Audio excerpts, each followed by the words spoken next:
ब्रह्मा का पिता है, कौन विष्णु की मां, शंकर का दादा कौन है, हमको दे बता। ये जानने के लिए कृपया सुनिए।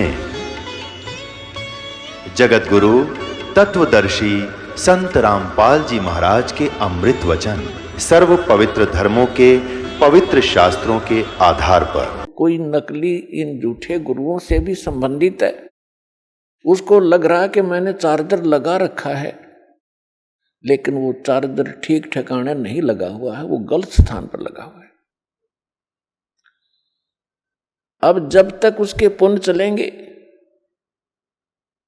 और उसको सभी सुविधाएं उपलब्ध रहेंगी और ये सोच रहा होगा वो व्यक्ति जो धार्मिक प्रवृत्ति का है कि मैं जो पूजाएं कर रहा हूं, जो साधना कर रहा हूं, या तो कोई गुरु बनाकर किसी संत पंथ में जाकर या वैसे अपना कोई देवी देवता मनाकर जो भी वो आध्यात्मिक क्रियाएं करता है, वो ये सोच रहा होता है कि मुझे इन्हीं क्रियाओं से ये लाभ मिल रहा है। अब उस स्थिति में उसको कोई हमारा भक्त जाकर समझाने की चेष्टा करे कि आपकी भक्ति ठीक नहीं, आपके साधन जो है भक्ति के ये व्यर्थ हैं, तो वो व्यक्ति बिल्कुल मानने को तैयार नहीं, क्योंकि उसको अध्यात्म ज्ञान का अभाव है। और वो ये कहेगा कि मुझे सब सुविधाएं उपलब्ध हैं, अच्छी पोस्ट है, बच्चे भी अच्छे पढ़ रहे हैं, उनको अच्छी पोस्ट प्राप्त हो गई है, मेरे को सब सुख है, ये मेरे गुरुदेव की कृपा है, मेरे इष्ट देव की कृपा है। तो पुण्यात्माओं, उसको उस समय पता चलेगा जब उसकी पूर्व जन्म की बैटरी समाप्त हो जाएगी, डाउन हो जाएगी, डिस्चार्ज होगी। उस समय देर बहुत हो चुकी होगी, फिर उसके सामने रोने के अतिरिक्त कुछ भी शेष नहीं बचेगा। इसके लिए दास बार बार प्रार्थना कर रहा है कि कम से कम जो दास आपके गुरु जी के विषय में, आप जी की साधना के विषय में कोई टिप्पणी कर रहा है, आप उसको आलोचना मानते हो, उस आलोचना को कम से कम कंपेयर कर लो कि ये सिरफरा व्यक्ति क्यों बार बार हमारी साधनाओं को गलत बता रहा है, इस उद्देश्य से देख लो। लेकिन इधर सोचना भी पसंद नहीं करते वो भोली आत्माएं। और अब दास देख रहा है, जिनको आज से 10 वर्ष पहले हमने कहा था कि तुम्हारी साधनाएं गलत हैं, उन्होंने बात करना भी पसंद नहीं किया था, आज वही रोते हुए आ रहे हैं कि काश हम उस समय आपकी बात को स्वीकार कर लेते, इतना विनाश ना होता। परमात्मा ये कहते हैं, कोई बात नहीं, पीछे गई सो जान दे, ले रहती को राख, नहीं तो ये रही रही भी जावेगी उस गई गई के साथ।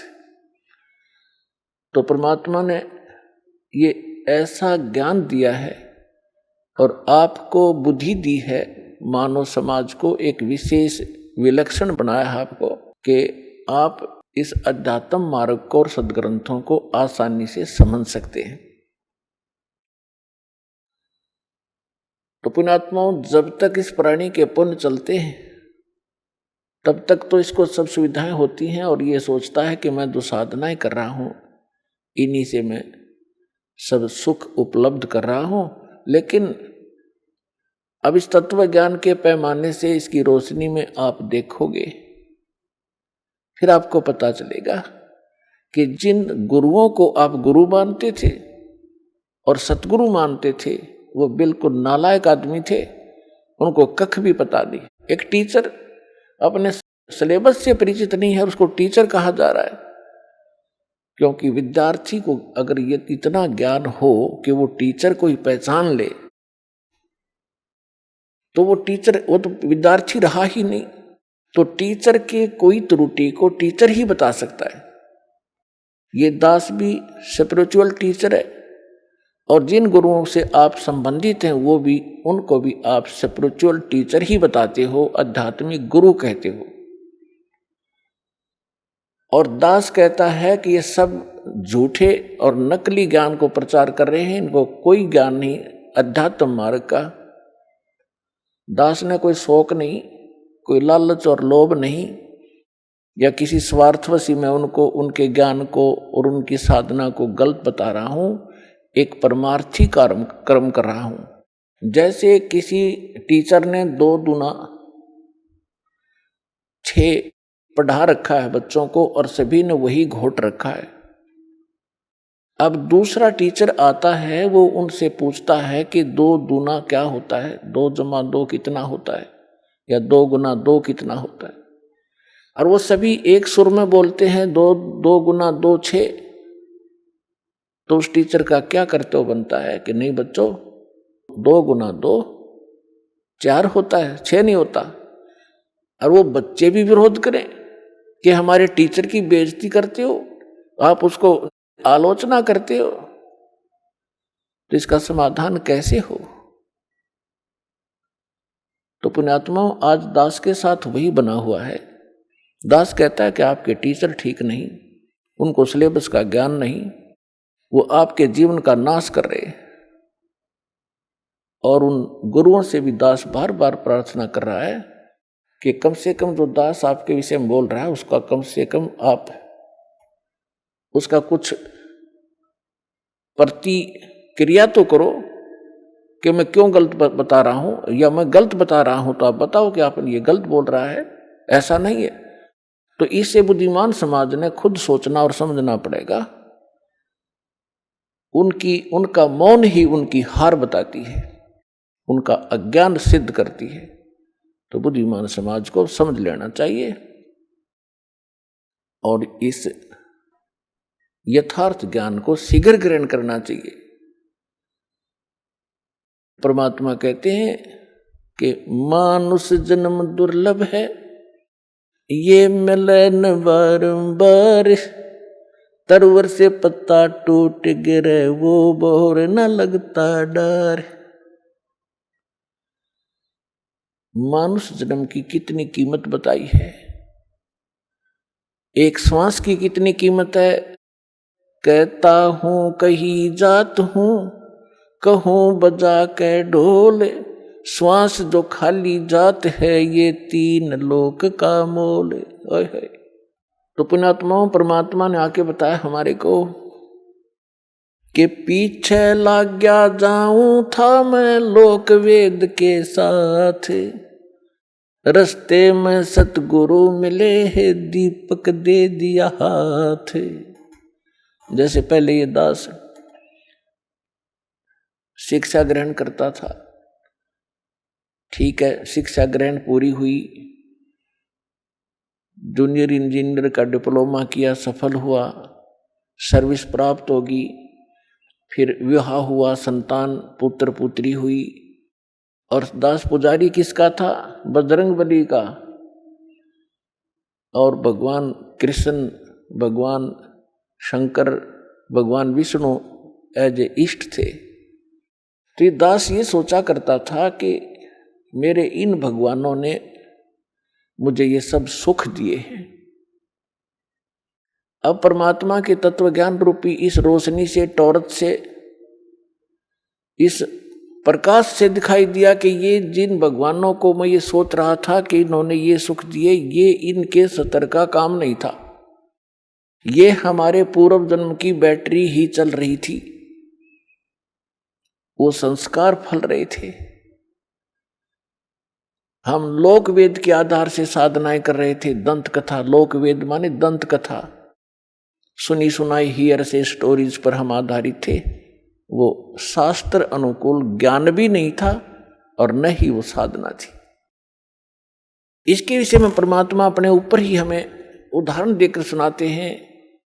पीछे लग गया जाऊं था मैं लोक वेद के साथ, रस्ते में सतगुरु मिले दीपक दे दिया हाथ। अब इस दास को सतगुरु मिले, उसमें ये टॉर्च मिली। भटक रहे थे गड्ढों में, अंधेरे में, जिसने जैसा कोई बता दिया इधर चले जाओ, उधर चल पड़े। आगे किसी ने कहा इधर जाओ, ये ठीक नहीं है, उधर चल पड़े। अब हमारे पास मैप भी है और टॉर्च भी है। अब हमारे पास शास्त्र भी है, शास्त्र हमारे मैप हैं, हमने जिस मंजिल की ओर जाना है उस पर सब मार्क्ड है। और अब हम उसको देखकर तत्व ज्ञान रूपी इस रोशनी से हम कुमार्ग पर नहीं जाएंगे, सुमार्ग पर ही चलते रहेंगे। तो क्या बताते हैं, मात पिता मिल जाएंगे 184 माह, सतगुरु सेवा और ये बंदगी फिर मिलन की ना। परमात्मा कहते हैं आप जहां भी जन्मोगे आपको माता पिता वहीं मिल जाएंगे। पशु योनि में जाओगे वहां भी माता पिता मिलेंगे। पक्षी की योनि में आप जन्म लोगे, उस शरीर में भी आपको माता पिता मिलेंगे। मानव शरीर प्राप्त करोगे वहां भी माता पिता मिल जाएंगे। लेकिन सतगुरु सेवा, सतगुरु सेवा मीन सतगुरु के अनुसार बताई हुई पूजा। सेवा माने पूजा। और फिर वो भक्ति जो गुरु बतावे, सतगुरु बतावे, कहते फेर मिलन की ना। अब परमात्मा कहते हैं सतगुरु के उपदेश का लाया एक विचार, जय सतगुरु मिलते नहीं जाते नरक द्वार। नरक द्वार में दूत सब करते खेचातान, उनसे कभू ना छूटता फिर फिरता चारों खानी। चार खानी में भरमता कभू न लगता पार, सो फेरा सब मिट गया मेरे सतगुरु के उपकार। परमात्मा ये हमारे जो कबीर साहिब हैं, ये हमारे पिता है। ये वो परमात्मा है जिसमें सर्वगुण संपन्न है। त्वमेव माता च पिता त्वमेव, त्वमेव बंधु च सखा त्वमेव, त्वमेव विद्या च द्रविण त्वमेव, त्वमेव सर्व मम देव देव। हे सब देवों के देव, सब भगवानों के भगवान, हे परमेश्वर, आप ही माता वाला गुण रखते हो, आप ही पिता वाला गुण रखते हैं। सच्चे भाई भी आप हैं, सच्चे साथी भी आप हैं, और हमारा धन भी आप ही हैं। कबीर और सब जग निर्धना, धनवंता ना कोय, धनवंता सो जानियो जिस पर राम नाम धन होवे। तो यहाँ क्या बताते हैं परमात्मा, ये परमात्मा हैं जैसे आदरणीय रामानंद स्वामी रामानंद जी को परमात्मा मिले। 104 वर्ष के वृद्ध थे और बड़े विद्वान प्रसिद्ध थे, चारों वेदों को कंठस्थ याद कर रखा था। गीता के सब श्लोक उनको जुबानी याद थे, पुराणों के वो मर्मज माने जाते थे, उपनिषदों के भी वो बड़े विद्वान कहलाते थे। 104 वर्ष की आयु हो चुकी थी जब परमात्मा लीला में आयु में 5 वर्ष के थे। उस 5 वर्ष के बालक ने 104 वर्ष के उस वृद्ध की ज्ञान के अंदर घिघी बांध दी। परमात्मा ने एक प्रश्न किया था स्वामी रामानंद जी से कि कौन ब्रह्मा का पिता है और कौन विष्णु की मां, शंकर का दादा कौन है, पंडित जी दे बता। अब रामानंद जी कहने लगे कि क्या बात कर रहे हो, इनके कोई माता पिता नहीं, ये तो स्वयंभू हैं। परमात्मा ने कहा कि मोती मुक्ता दर्शत नाही, ये जग है सब अंदरे, दिखत के तो नैन चश्म इनका फेरा मोतिया बंदरे। ये विद्वान कौन है? और कख पता नहीं न सदग्रंथों का। जैसे किसी को मोतिया बिंद का रोग आंखों में हो जाता है, उसकी आंखें स्वस्थ दिखाई देती है लेकिन उसको दिखता कुछ नहीं। वो दूसरे को स्वस्थ दिखाई देती है, उसको स्वयं को कुछ नहीं दिखाई दे रहा। इसलिए परमात्मा बताते हैं कि मोती मुक्ता दर्शत नाही। मोक्ष मार्ग रूपी जो मोती है, जो वास्तविक साधना है, इनको ज्ञान है, वो ज्ञान का पता नहीं। और ये दिखत के तो नैन चश्मिन का फेरा मोतिया बंदरे।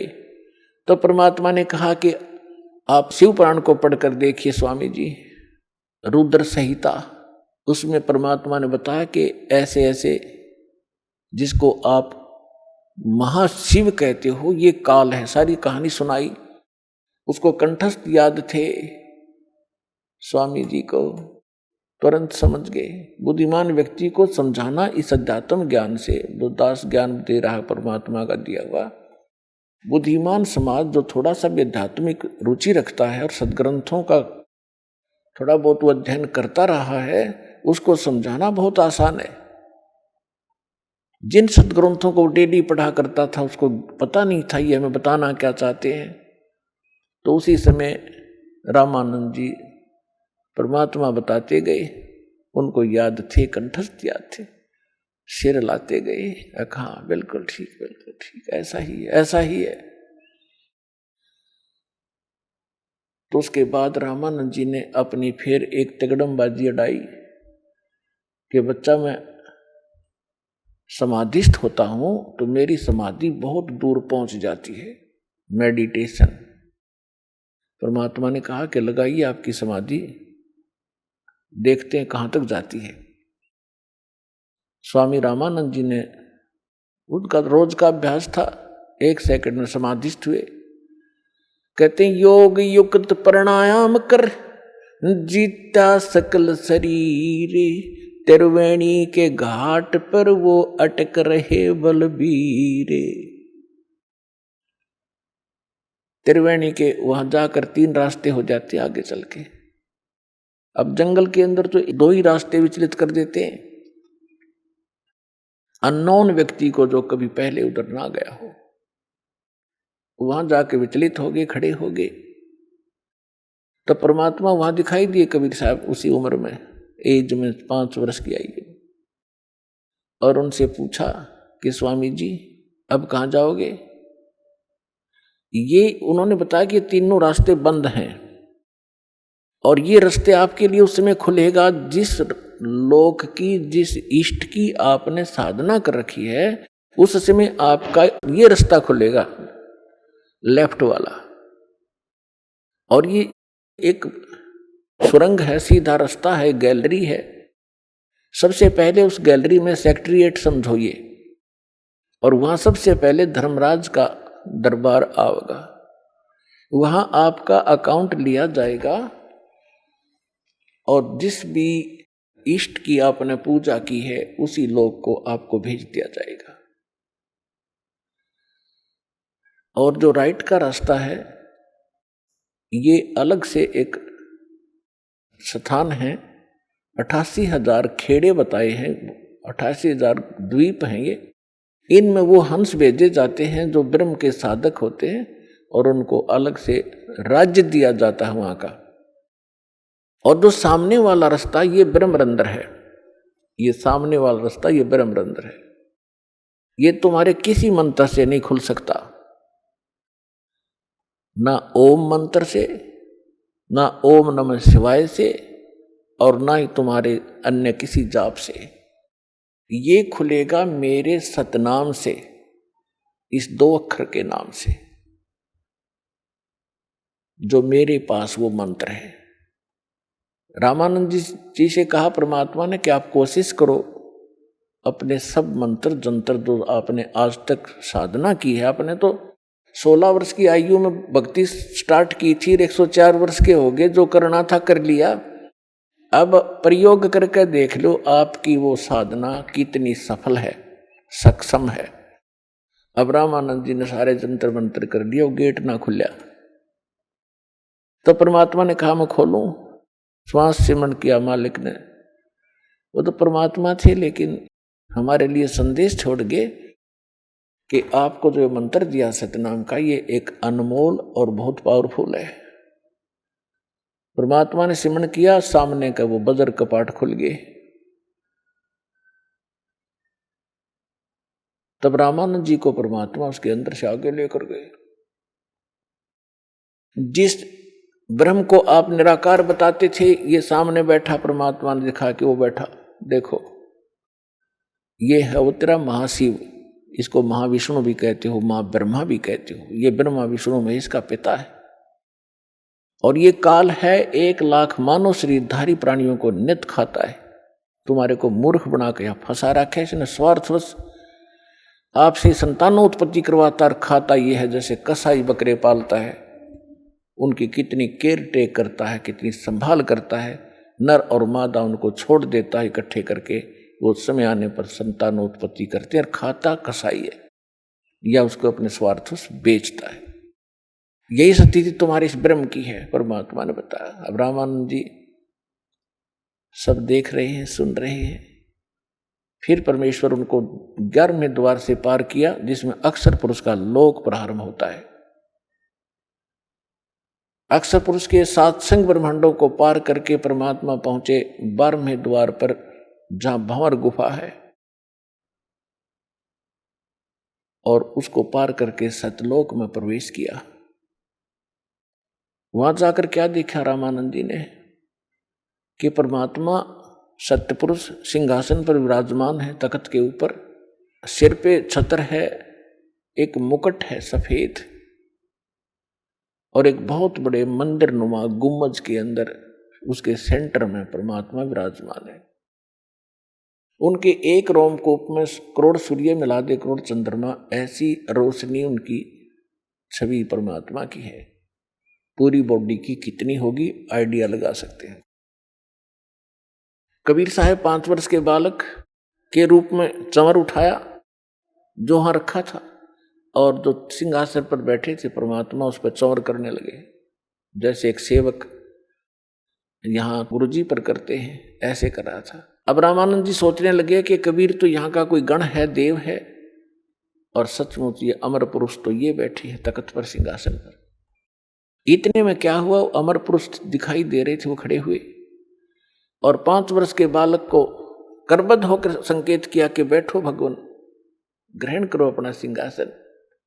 जब कबीर साहब उस सिंहासन के ऊपर उछल कर बैठे और चंवर वो परमात्मा करने लगे, उस बालक जो अनंत कोट ब्रह्मांड के सिंहासन पर बच्चे रूप में परमात्मा विराजमान हुए, कबीर जी।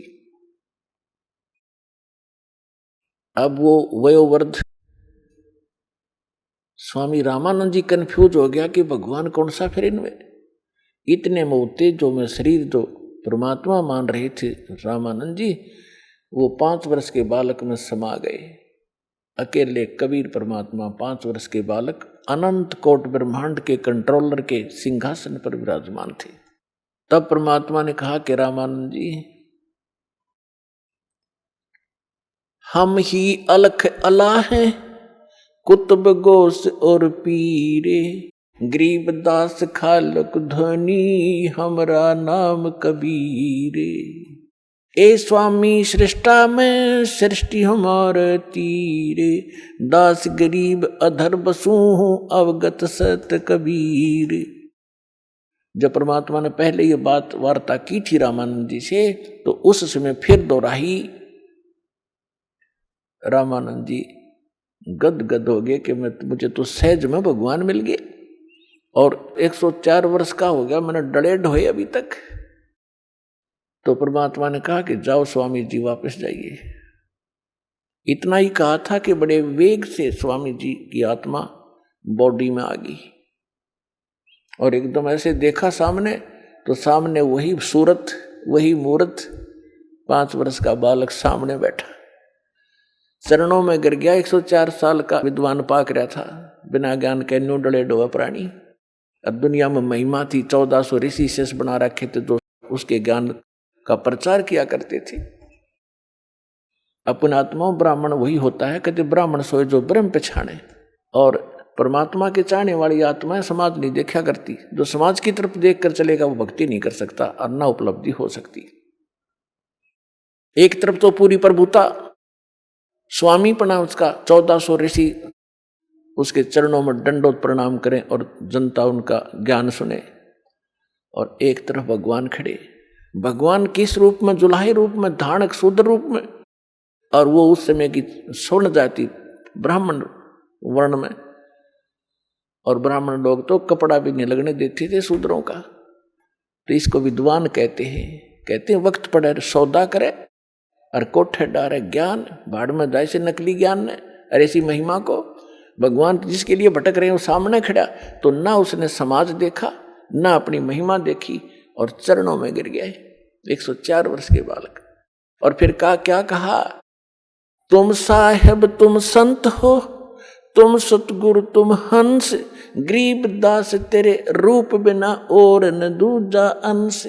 दोहू ठोड़ है एक तू, भया एक से दो, गरीब दास हम कारणे तुम आए हो मगजो। बोलत रामानंद जी सुनो कबीर करतार, गरीब दास सब रूप के तुम ही सृजनहार।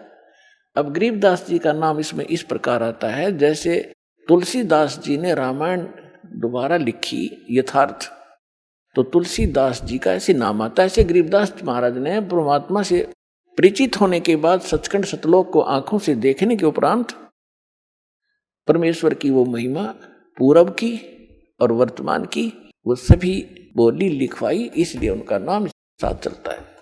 रामानंद जी कहते तुम साहेब तुम संत हो, तुम सतगुरु तुम हंस।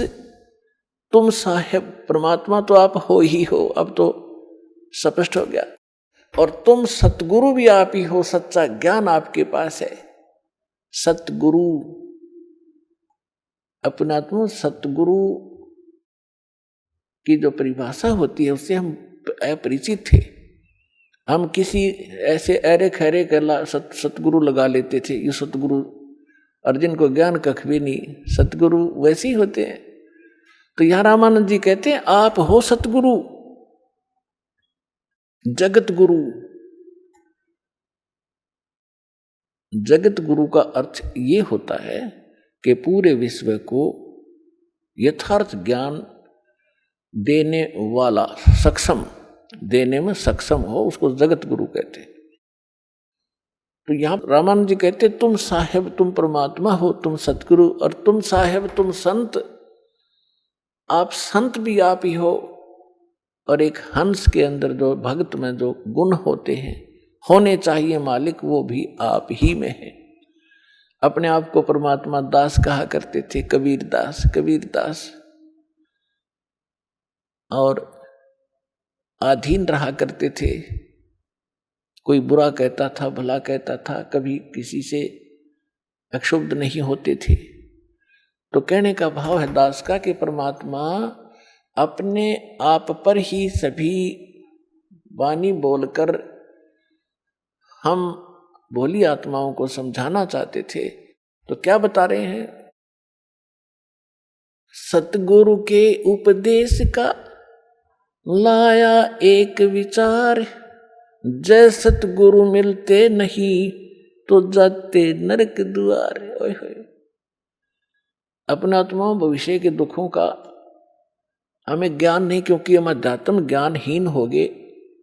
और जिन वो को हम सतगुरु गुरु मानकर जिनका शरण लिए हुए थे उनको आप कुछ पता नहीं, वो अपने जैसे आप जैसे ही बस नॉलेज रखते थे।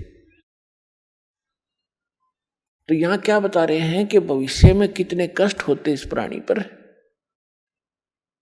84 लाख प्राणियों के शरीरों में आप झांक कर देखो, एक का शरीर झांक लो किसी कुत्ते गधे सुअर का।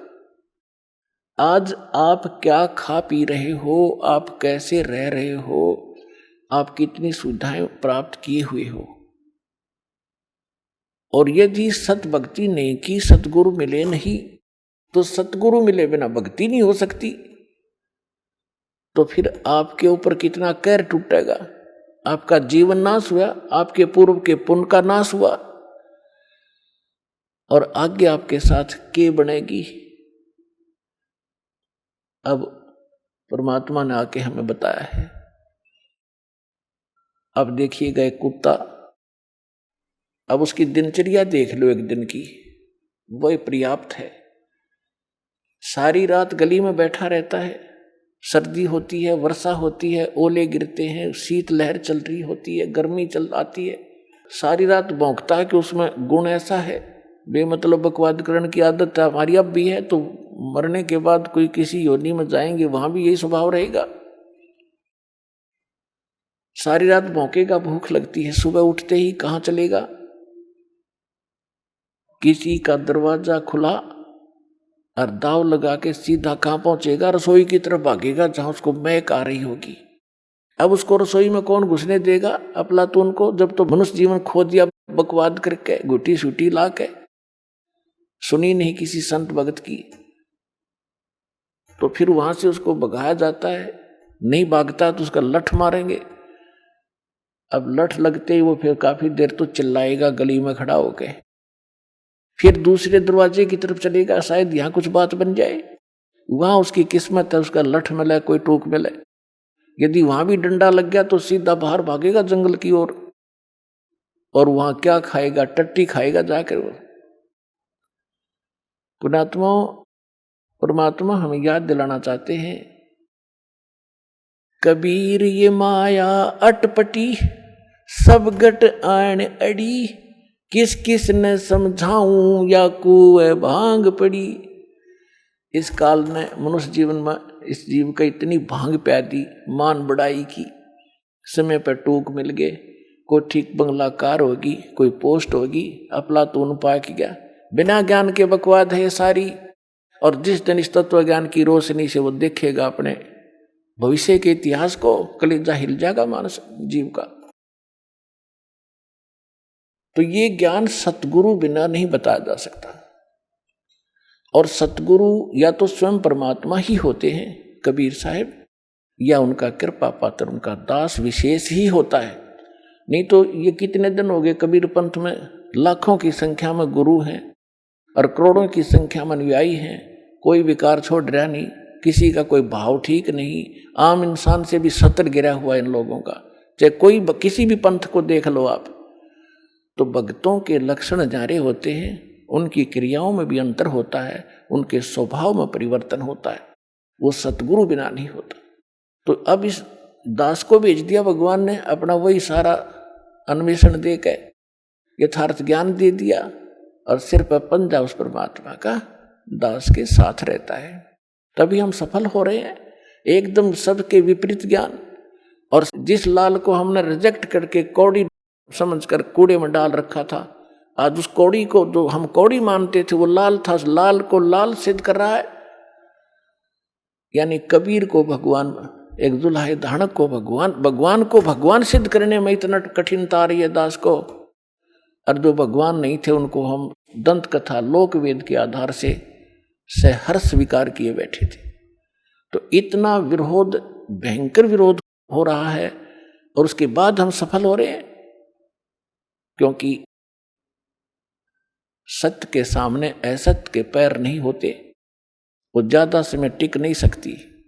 तो परमात्मा ने अपने बच्चों तक इस ज्ञान को पहुंचाना है। पहले उस काल ने अपना जो कहा था कि मैं ऐसे ऐसे करूंगा, उसने सारा कुछ कर लिया। अब परमात्मा ने भी कहा था कि जब कलयुग 5500 वर्ष बीत जाएगा, तब मैं फिर से अपना एक दास भेजूंगा या स्वयं आऊंगा, और फिर तेरे सारे जितने दाव पेच से सब काट दूंगा, कटवा देंगे।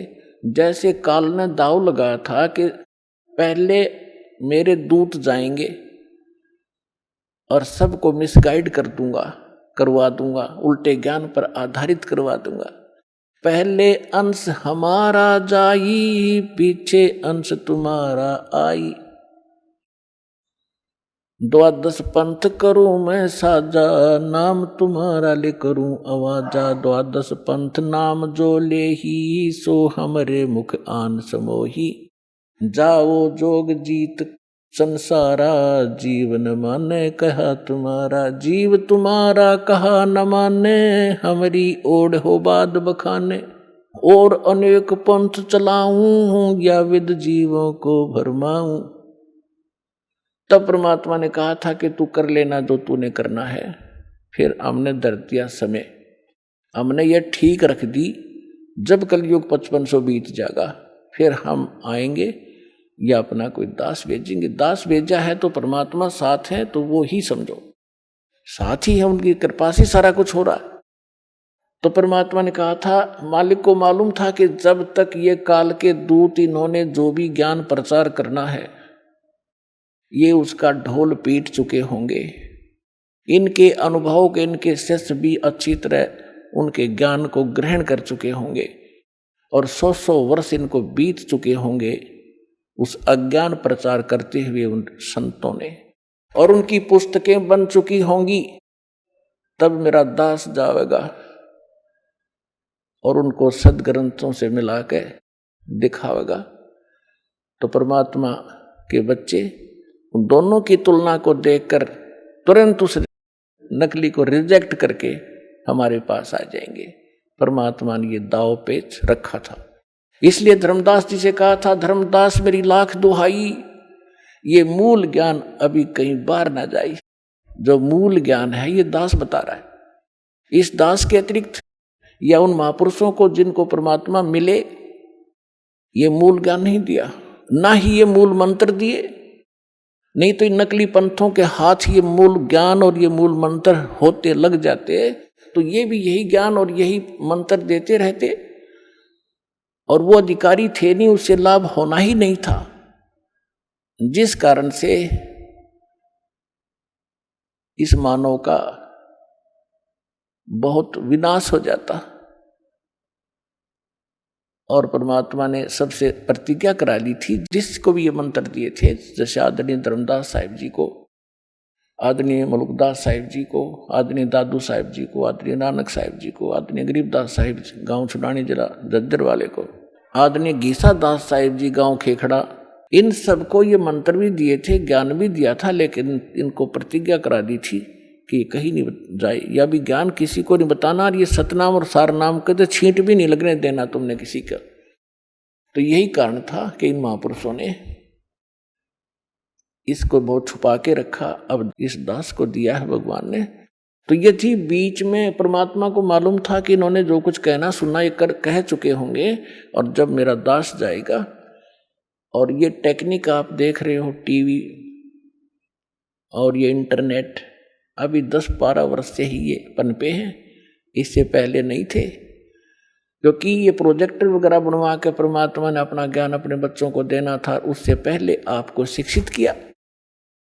आज हम सफल हुए हैं इस शिक्षा के कारण, और हमारी गिरावट आई है नैतिकता में तो भी शिक्षा के कारण। आप देखो, हम क्योंकि दास ने दोनों जमाने देखे हैं, वो जमाना भी देखा है कि आपस में कितना प्यार होता था। हमारे चाचे ताऊ दूर दूर के रिश्तेदारों का गांव में एक दूसरे का सहयोग करते थे। किसी पर आपत्ति आ जाती थी, सब सारा का सारा गांव इकट्ठा हो जाता था, उसको हमदर्दी देते थे, हम तेरे साथ हैं, घबराइए मत, कोई बात नहीं, और इतनी मदद करते थे, वह आपत्ति एकदम भूल जाता था इंसान। और आज सोचा यूं मर जाता बढ़िया जल्दी पड़ोसी, और अपने आप को पता नहीं क्या बना लिया, 2 अक्षर सीख लिए, कोई अफसर लग गया, और कल मृत्यु हो जाएगी, गधा बनेगा। वो दुख नहीं दिखता इस अध्यात्म ज्ञान के अभाव से।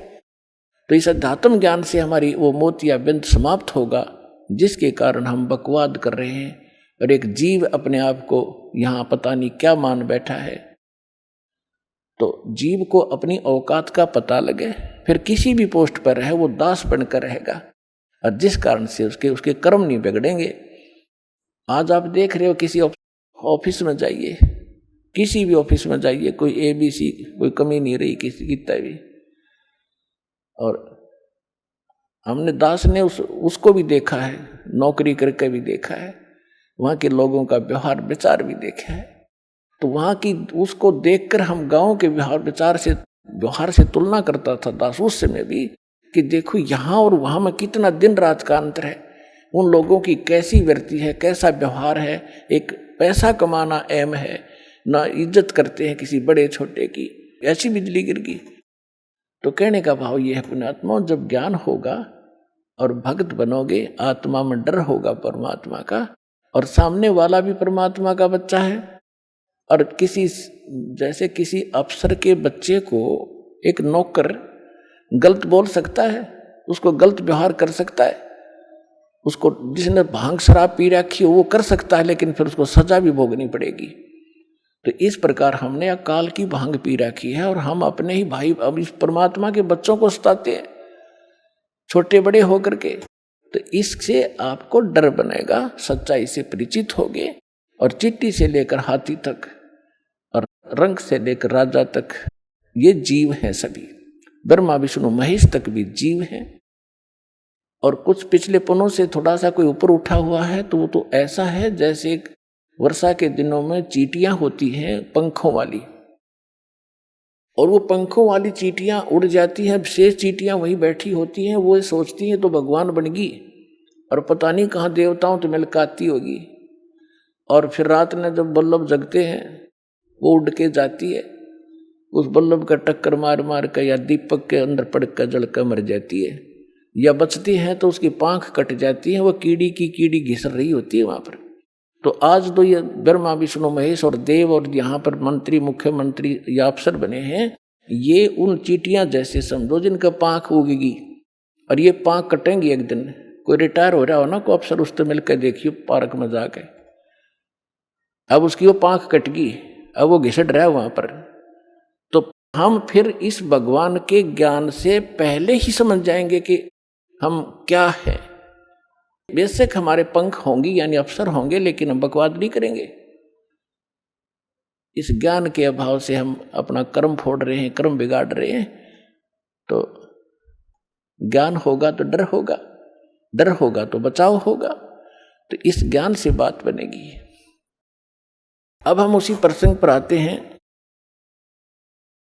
कि जैसे सतगुरु के उपदेश का लाया एक विचार, जय सतगुरु मिलते नहीं जाते नरक द्वार।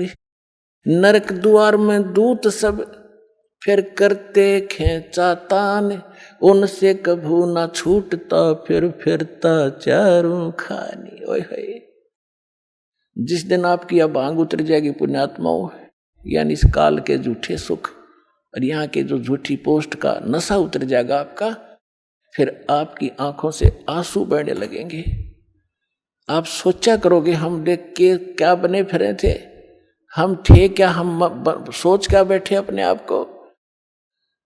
और ये ज्ञान ना मिलता, सतगुरु ना मिलते, तो क्या बनता आपके हमारे साथ। परमात्मा अपने ऊपर उदाहरण देकर कह रहे हैं कि जैसे यहाँ से जो मृत्यु हो जाती है, चाहे रंक हो चाहे राजा, सभी मरेंगे, और यम के दूत उनको पकड़ कर ले जाएंगे जो सत भक्ति नहीं करते। और भक्ति भी कर रहे हैं वो गलत कर रहे हैं, शास्त्र विदिता का मनमाना आचरण कर रहे हैं, तो वो सभी एक सत्र के प्राणी हैं। जो ना कर रहे और गलत कर रहे हैं उनको यमदूत पकड़ कर ले जाते हैं।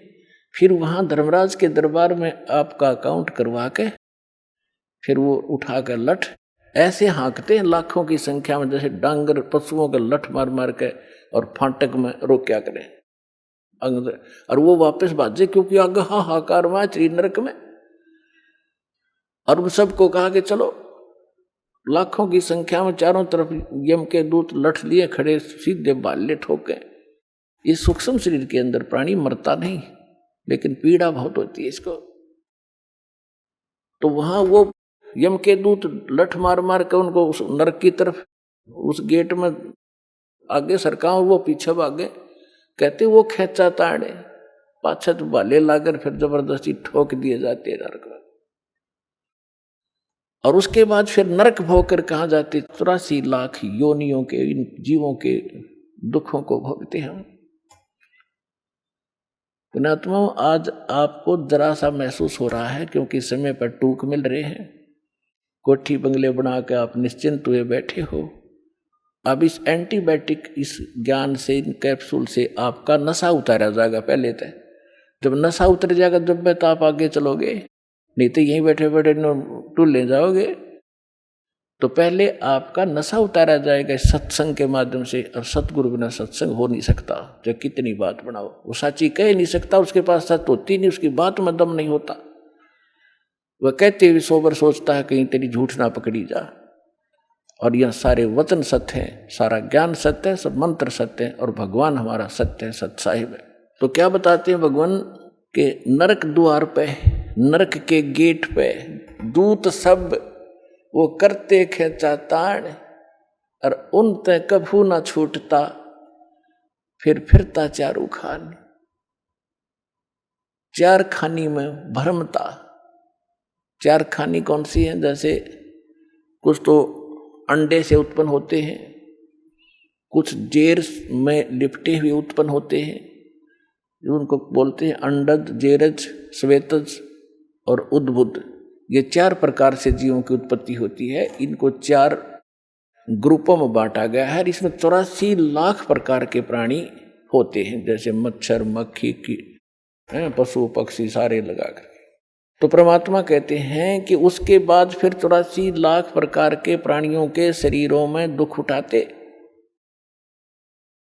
चार खानी में भरमता और कभू न लगता पार, सो फेरा सब मिट गया मेरे सतगुरु के उपकारी। ओए होए। अब क्या बता रहे हैं परमात्मा कि इतना आपको बाईपास निकाल दिया सतगुरु ने। और फिर क्या बताते हैं? 7 समुद्र की मसीह करूं, लेखनी करूं बन राय, धरती का कागज करूं, गुरु गुण लिख्यो न जाए। अब लिख के दिखाओ गुरु के गुण, ऐसे सतगुरु के गुण जो इतने दुखों से आपको बचाएगा। एक कुत्ते की जीवनी लिखने लग जाओ, उसके पास गधे की लिखो, फिर सूअर का देखो क्या खाता है, कहाँ रहता है, और आप और हम कहाँ रह रहे हैं। ये सुविधा आपको क्यों प्राप्त है? जैसे विद्यार्थी को माता पिता, चाहे मजदूर हो, चाहे किसान हो, या कोई बिजनेसमैन है, अपने बच्चों को पूरी सुविधा देता है, समय देता है, बेटा जाओ तुम स्कूल में शिक्षा ग्रहण करो, अच्छी ड्रेस पहनाता है, आपसे फटे पुराने पहनता है, उसको अच्छी ड्रेस देता है। और जो बच्चा उस विद्या काल में शिक्षा समय के अंदर बकवाद करता है, शिक्षा ग्रहण नहीं करता है, आगे जाकर उसको कितना कष्ट होता है। यही स्थिति आज आपकी है। जिनको मानव शरीर प्राप्त है वो उस विद्यालय में प्रवेश प्राप्त है जिसमें मोक्ष हो सकता है, मोक्ष होता है। यानी भक्ति के लिए आपको ये ड्रेस अलग से मिली है, ये सुविधाएं मिली है। और जो इन सुविधाओं का दुरुपयोग करता है, कोठी बंगले बनाने में अपना जीवन नाश कर रहा है, और यहाँ के ड्रामाबाजी करके ब्याह शादियों में अपनी शान और शौकत दिखाता है, वो महामूर्ख व्यक्ति है इस भक्ति के मार्ग में। समाज से कुछ भी करो, लेकिन भगत के लिए ये बिल्कुल अलाउड नहीं है। विद्यार्थी के लिए, विद्यार्थी सिनेमा देखे, शराब पीवे और ताश खेल सारा दिन, बकवाद करे, अपना उद्देश्य नहीं कर रहा है, तो विद्यार्थी बेशक है लेकिन वो उद्देश्य से भटका हुआ। तो ऐसे ही वो दशा उस व्यक्ति की है जो मनुष्य शरीर प्राप्त करके सत साधना नहीं करते। तो यहाँ क्या बताते हैं परमात्मा? 7 समुद्र की मसी करूं, लेखनी करूं बन राय, धरती का कागज करूं, गुरु गुण लिख्यो न जाए। और फिर क्या बताते हैं? गरीबदास जी परमात्मा से परिचित होने के उपरांत कहते हैं, सतगुरु के सजदा करूं, कर्म छुटाए कोटि, जो ऐसे सतगुरु की निंदा करे, जम तोड़ेंगे ओठ। के सतगुरु के सजदा करूं, ये पाप छुटाए कोट, करोड़ों पापों से बचा दिया हमारे को। अब सारा दिन आपका कैसा शेड्यूल बना दिया भगवान ने। पुण्यात्माओं देखो, विद्यार्थी का जो सिलेबस है उसने कंप्लीट करना पड़ेगा, तभी वो सफलता पाओगा। आपको जो सुबह दोपहर शाम की जो नित्य नेम दिए हैं वो करने, फिर मंत्र बताया है, प्रथम मंत्र फिर द्वितीय मंत्र, आपका कितना बिजी शेड्यूल हो गया। और फिर अपना काम भी करो जो निर्वाह के लिए। और पहले हम निर्वाह के काम में सारा ही डिवोट कर रहे थे, सारा जीवन लाए बैठे थे, और फिर भी हानि जो की तू, जो लाभ होना वो हो ही रहा, संस्कार का हानि हुई वो भी होगी। और जब हानि होती थी, सारा दिन धंधा करते करते भी नुकसान हो रहे थे, फिर कहाँ जाते थे कि फलाने के पास चलो जंतर मंतर करवाओ। जब वो जंतर मंतर क्या, भगवान की कोई साधना बताओगा। यानी हम अपने स्तर से सारी क्रिया कर्म करते करते, धंधा करते करते भी फेल हुए थे धंधे और बिजनेस में, और फिर भगवान की तरफ भागती थी। और अब साथ भगवान पहले से आपके साथ हो गया, तो आपके वो संसारी कार्य भी बहुत जल्दी शीघ्र सिद्ध होंगे, और आपकी सब सुरक्षा भी होगी इस भक्ति से। तो यहाँ क्या बताते हैं कि सतगुरु के सिजदा करूं कर्म छुटाए कोट। अब ना जाने समय को आप कहाँ बर्बाद करते, कहाँ ताश खेलते, या राजनीति की बतलाते, अटपट करके कोई लेना एक ने देने दो, या किसी की चुगली करते हो, फलाना ऐसा है, दकड़ा ऐसा है, उसने ऐसा कर लिया, फलाना कर लिया। इतना समय नहीं आपके पास। कोई व्यक्ति आपके पास रिलेटिव आता है, अनुपदेशी, उपदेशी आओगा तो भगवान की चर्चा चलेगी, 2 मिनट जो कार्य है काम की बात बतला के फिर परमात्मा की चर्चा करोगे। सत्संग में कब गया था, मैं नहीं जान पाया, आपके क्या ज्ञान बताया गुरु जी ने, कुछ मुझे भी बता दो। यानी इस तरह की जिज्ञासा आपके मन में बनी रहेगी, तो वो सारे पाप छूट गए। और फिर हमारे को एक ऐसा सौंप दे दिया, साबुन दे दिया भगवान ने, कि जैसे हम प्रतिदिन कपड़ा पहनते हैं, और वो प्रतिदिन पहनने से स्वाभाविक जिस क्षेत्र में हम रह रहे हैं वो मैला भी होता है, तो सुबह उसको धो ले साबुन और जल से, तो फिर साफ हो जाता है। तो जानबूझ कर को गारा में घसीट है, वो तो मूर्ख था, पहले हम जानबूझ कर गारा में घसीट रहे थे इसने, तो अब तो हम जानबूझ कर अपने पाप इकट्ठे करा को नहीं। अनजाने में कोई होंगे तो उनके लिए हमें मंत्र सारी सिद्ध क्रिया बता दी, ये डेली हमारा अंतःकरण साफ होता रहेगा। आइए अब हम उन श्रद्धालुओं के अनुभव जानते हैं जो जगत गुरु तत्वदर्शी संत रामपाल जी महाराज जी से दीक्षा प्राप्त कर चुके हैं तथा उनके द्वारा बताए गए भक्ति मार्ग पर चल रहे हैं। नमस्कार जी। नमस्कार सर। क्या नाम है जी आपका? नीलकमल। नीलकमल जी, आप कहाँ से हैं? मैं देहरादून से। संत रामपाल जी महाराज से नाम दीक्षा आपने कब ली? 18 नवंबर 2018 को। नीलकमल जी, देवभूमि के होने के नाते आपने क्या क्या भक्ति साधनाएं की हैं? वही ब्रह्मा विष्णु महेश की पूजा करना, नवरात्रों के व्रत करना, और शंकर जी पूजा करना, और जो बता देता था वहाँ चली जाती थी। मैंने अपने एक गुरु बनाए हुए थे, हरिद्वार के थे वो। गीता हो रही है, भागवत हो रही है, तो इतना 10,000 दो, 20,000, मतलब हम लोग बहुत परेशान हो गए थे ये पैसे दे दे के। क्या ऐसे तो हमने सोचा कि ऐसे तो दे दे के हमारा सब कुछ लूट जाएगा, घर तक लूट देंगे। तो फिर हमने सोचा हम ना, फिर मतलब उससे कोई लाभ भी नहीं हो रहे थे, और जो भूत बांधा थी हमारे घर पे वो वैसी की वैसी बंधी हुई। वो जो थोड़ा बहुत करते थे लाभ होता था, फिर वही हाल हो जाता था। तो फिर हमने उनसे धीरे धीरे कांटेक्ट छोड़ दिया सर। तो फिर क्या कारण बना कि आप संत रामपाल जी महाराज जी की शरण में आए? असल में ये बहुत बड़ी वो है, हमारे पास बहुत विपत्तियाँ आई थी जब हम काल की भक्ति में थे। तो सबसे पहले मेरे भाई जो 24 साल का था, वो काल की भक्ति हम लोग करते करते उसको हमने खो दिया। फिर मैं भी मैरिड हूँ, और मेरे भी पूरी गृहस्थी टोटल पूरी स्पॉइल हो चुकी थी। फिर हमारे घर में भूत बाधा बहुत थी, मेरे मम्मी पापा हम सब पे। और जब हमारे भाई की डेथ हुई तो उसके बाद हमारे जो जिनसे भी हमने पूछा वो बोलते थे कि अभी तो तुम्हारा भाई गया है, अब इसके बाद इस घर से एक लाश और जानी है, वो एनीबॉडी किसी की भी हो सकती है, तुम चारों में से। तो हम डर गए, समझ नहीं आ रहा कहाँ जाएं कहाँ ना जाएं, और विपत्तियों में घिरते गए। फिर मेरे मम्मी को किसी ने ज्ञान गंगा ला के दी, तो मेरी मम्मी ने जब वो ज्ञान गंगा पढ़ी तो वो इतनी उसको पढ़ के इतनी तड़प बनी मालिक के प्रति, संत रामपाल जी महाराज के प्रति, कि उन्होंने बोला कि अब तो मुझे जाना ही है संत रामपाल जी महाराज के पास। तो मेरी मम्मी गई और वहाँ नाम उपदेश लिया संत रामपाल जी महाराज जी से। आपके बताए अनुसार आप पर दुखों का कहर टूटा हुआ था, तो फिर संत रामपाल जी महाराज से नाम दीक्षा लेने के बाद क्या आपको लाभ भी मिले? हाँ जी, बहुत लाभ मिले, बहुत अनेकों। हम मतलब लाभ बताएं तो दिन रात कम पड़ जाए, मगर अभी जो मेरे पास है मैं आपको कुछ बता सकती हूँ। संत रामपाल जी महाराज जी से नाम उपदेश लेने से हमारे घर की भूत बाधा बिल्कुल समाप्त हो गई। फिर मेरे को जब मैंने नाम उपदेश नहीं लिया था तो 2-3 महीने पहले से ही मेरे बैक पेन बहुत था। इनफैक्ट मैं कोई चीज़ उठा नहीं पाती थी और चलती थी तो उसमें भी बहुत दर्द होता था।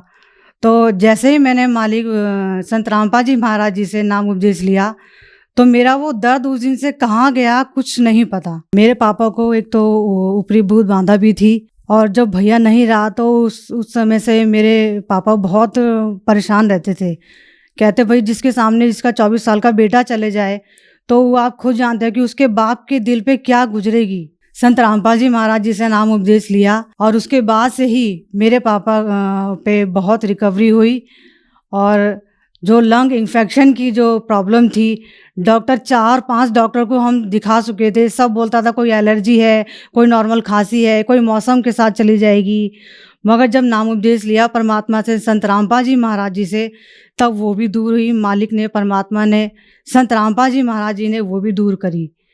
और मेरी मम्मी को हार्ट की प्रॉब्लम थी, उनको पाइल्स की दिक्कत थी, और संत रामपाल जी महाराज जी ने वो भी दूर करी उन्होंने जब नाम उपदेश लिया। मेरी बहन का अभी 2 महीने पहले बहुत बड़ा कार से एक्सीडेंट होते होते बचा। वो एक्टिवा से अपने ऑफिस से निकल ही रही थी तो एक कार आई, कार के आगे का हेडलाइट का हिस्सा था वो उसके उल्टे पैर पे इतनी तेज़ लगा कि आप ये सोचिए फ्रैक्चर क्या, वो तो न जाने उस एक्टिवा से उड़ के कहाँ जाती। मगर परमात्मा संत रामपाल जी महाराज जी ने उसको जीवन दान दिया, नया जीवन दान दिया। और उसको सिर्फ हल्की हल्की, सिर्फ कहीं कहीं पे सिर्फ मांस फटा था, जरा सा भी फ्रैक्चर नहीं आया।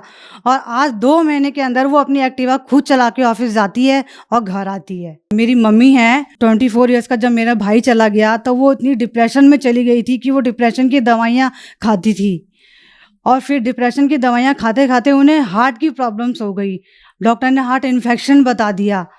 तो आप ये सोचिए फिर मम्मी मतलब इतना परेशान हो गई, कुछ वो नहीं करती। जब परमात्मा संत रामपाल जी महाराज जी का नाम उपदेश लिया तो उनकी वो प्रॉब्लम भी परमात्मा संत रामपाल जी महाराज जी ने ठीक कर दी।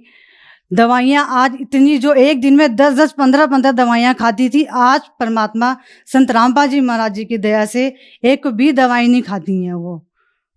इसलिए मेरे मालिक, मेरे परमात्मा, बंदी छोड़ सतगुरु रामपाल जी महाराज जी की बहुत बड़ी दया है हम लोगों पे। संत रामपाल जी महाराज से नाम दीक्षा लेने के बाद आपका उजड़ा परिवार बसा, आपको बहुत सारे लाभ मिले। तो जो दर्शक आज आपको टीवी पर देख रहे हैं, बहुत सारे ऐसे लोग हैं जो उन सभी परेशानियों से ग्रस्त हैं, उनके लिए आप क्या कहना चाहेंगी? सर मेरा तो उनसे हाथ जोड़ के प्रार्थना है, जो परेशान है वो संत रामपाल जी महाराज जी से नाम उपदेश ले। और उनके अनेकों चैनल पे सत्संग आते हैं, 11 चैनल हैं, और उनके नीचे जो पीली पट्टी आती है उन पे मोबाइल नंबर है, आप उन पे कांटेक्ट करिए और उनसे नाम उपदेश लीजिए और अपना कल्याण कराइए। धन्यवाद जी। सत साहेब।